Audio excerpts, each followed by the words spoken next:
السلام عليكم اخوان، تبارك الله عليكم. اليوم معنا فيديو جديد مع خي عماد. خي عماد مرحبا بك اخي. الله يرحم والديك اخي خي عمر. عماد، شنو نعملوا في الاخر؟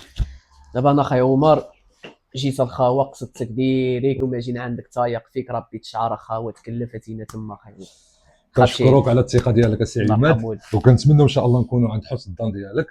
غيمي واحد النقطه اللي غنتكلم عليها وديما غنبقى نتناقش عليها بالنسبه لاكوب ديالك، الوجه، شكل الوجه ديالك انت بيضاوي بيضاوي. بالحق لاكوب اللي عامل ما بقاش بيضاوي، رجعتيه مثلث مقلوب. حنا كنحاولوا ماكسيموم تقربوا لاكوبات كاملين على شكل دائري او لا بيضاوي.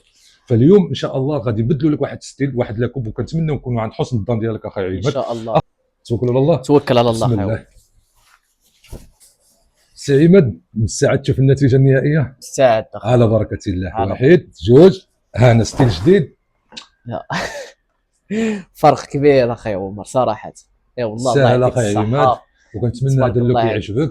لا صراحه التغيير فرق كبير اخي عمر. 160 درجه ياك. 160 درجه اخي الصحة عمر. والراحة. تبارك الله عليك.